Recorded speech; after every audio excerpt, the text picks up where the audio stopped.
আজকে আমি বানাবো মুগ পুলি। সব পিঠের মতোই এটাও একটা খুবই সুস্বাদু পিঠে। চলুন বানাই মুগ পুলি। মুগ পুলির জন্য প্রথমেই আমি কি করব, একটা পাত্র গ্যাসে দিয়ে দিয়েছি। এবার হাফ কাপ মতো আমি মুগের ডাল, এতে আমি একটু রোস্ট ফ্রাই করে নেব।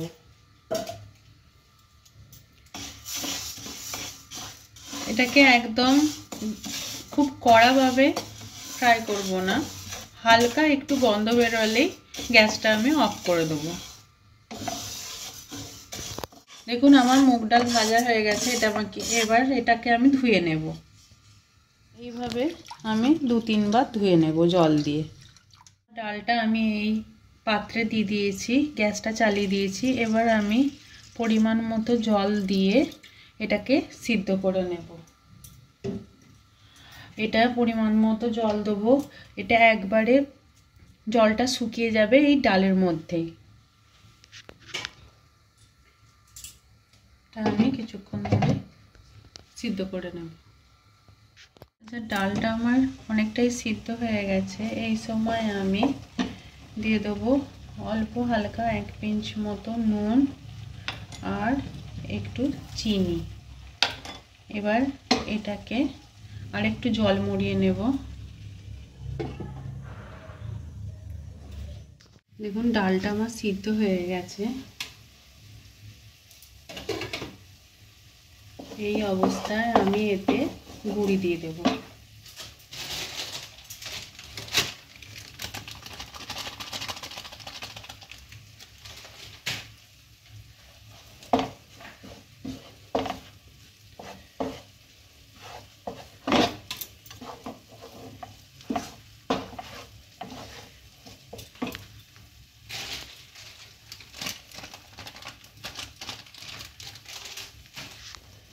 গুঁড়িটা দিয়ে ভালোভাবে একটা সফট ডো বানিয়ে নেব।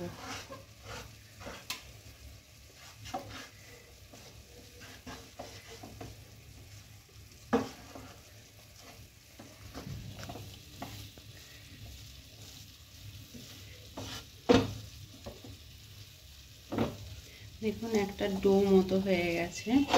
এবার এটাকে একটু ঠান্ডা হলে আমি এটা থেকে পিঠে করব। দেখুন এটা একটু ঠান্ডা হলে আমি হাতে ঘি নিয়ে এটাকে ভালোভাবে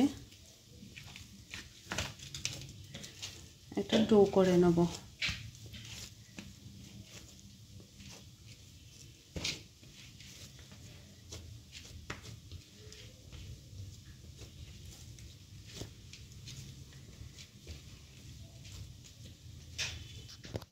এটা আমি একদম একটা সফট ডোয়ে পরিণত করেছি। এই ডোটা থেকে দেখুন অনায়াসে একটা লিচি কাটা যাচ্ছে। তার মানে আমার ডোটা একদম পারফেক্ট তৈরি হয়েছে এই পিঠেটার জন্য। এটাই আমি চালের গুঁড়ি মিশিয়েছিলাম। পাশাপাশি আমি ওই পিঠের পুর আমি বানিয়ে নেব, যার জন্য প্রথমেই আমি একটু ঘি দিয়ে দিলাম।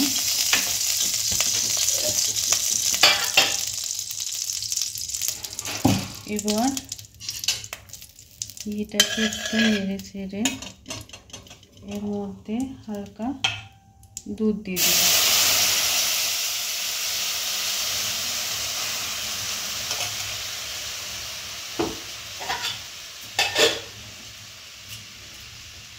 এবার এই দুধের মধ্যে একটু গুঁড়ো দুধও দিয়ে দিলাম।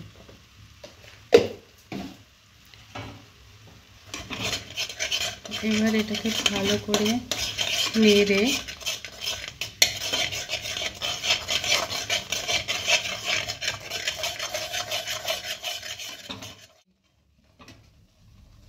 এতে আমি অ্যাড করব নারকেল কোড়া।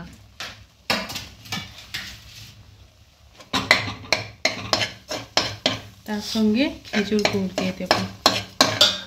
এবার এটাকে মিশিয়ে একটা পাক আনবো। এই সময়ের মধ্যে আমার পাকটাও রেডি হয়ে গেছে। এটা কড়া থেকে ছেড়ে ছেড়ে আসছে, তার মানে আমার পুরটা একদম রেডি। এবার আমি পিঠেটা গড়ব। এবার দেখুন এই ডোটা থেকে আমি একটা লেচি নিয়ে নিলাম, এইভাবে পাকিয়ে নিলাম। এবার এটাকে একটা বাটি শেপ মতো দিয়ে এর ভেতরে অল্প একটু পুর দিতে হবে, নাহলে পুরটা বেশি দিলে ফেটে যেতে পারে।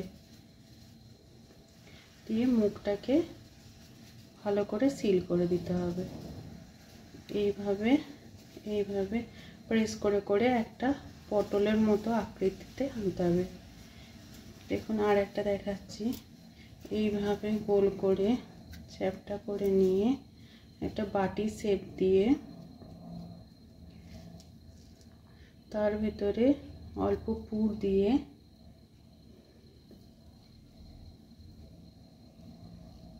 এইভাবে মুখটা সিল করে নিয়ে সেটাকে এইভাবে প্রেস করে করে একটা পটলের শেপ মতো দিতে হবে। এইভাবে সমস্ত পিঠেগুলো আমি গড়ে নেব। দেখুন আমি সব কটা পিঠে এরকমভাবে গড়ে নিয়েছি। এবার আমি গ্যাসে একটা কড়াতে তেল দিয়ে দিয়েছি। তেলটা গরম হলে আমি এই পিঠেগুলো ভাজবো। তেলটা আমার গরম হয়ে গেছে। এবার আমি একটুখানি মিডিয়াম করে গ্যাসটা, এবার আমি পিঠেগুলো ছাড়বো একে একে।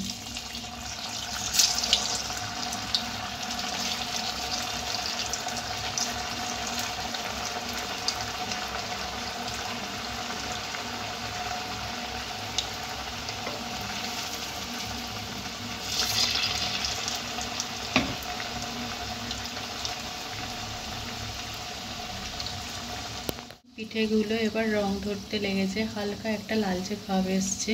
তবে এই পিঠেগুলো একটুখানি খড়া ভাজাই হয়, তাতে খেতে আরও ভালো লাগে। এটা আমি একদম লো টু মিডিয়ামে ভাজছি। এইভাবে দেখুন হয়ে গেছে আমার সব পিঠেগুলো। একে একে তুলে নেব।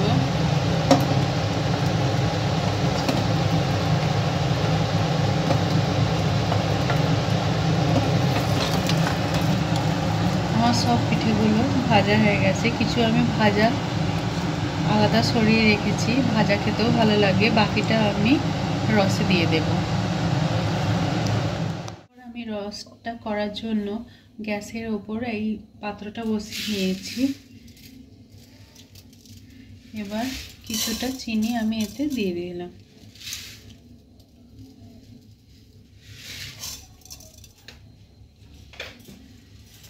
এবার চিনিটা জাস্ট গলার মতো অল্প জল দিলাম। এবার এটাকে গড়িয়ে নেব।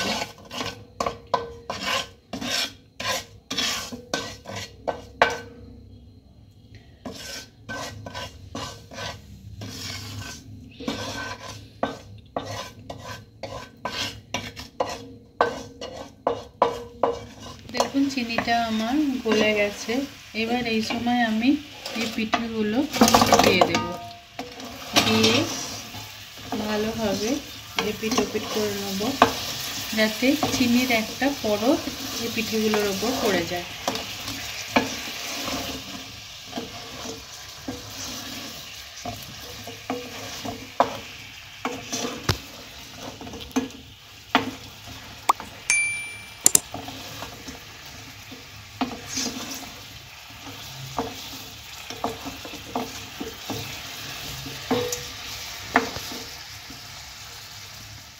দেখুন পিঠেগুলোতে সব কটাতে চিনির একটা গ্লসি ভাব চলে এসেছে, চিনির পরত পড়ে গেছে। এই অবস্থায় আমি গ্যাসটা বন্ধ করে দেবো আর কিছুক্ষণ পর এটাকে পরিবেশন করব।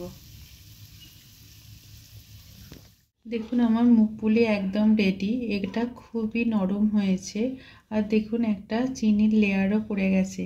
এটা দেখতে অপূর্ব লাগছে, খেতেও দারুণ হয়। আমার রান্না যদি আপনাদের ভালো লেগে থাকে তাহলে আমার চ্যানেলটিকে সাবস্ক্রাইব করবেন আর লাইক করবেন। ধন্যবাদ।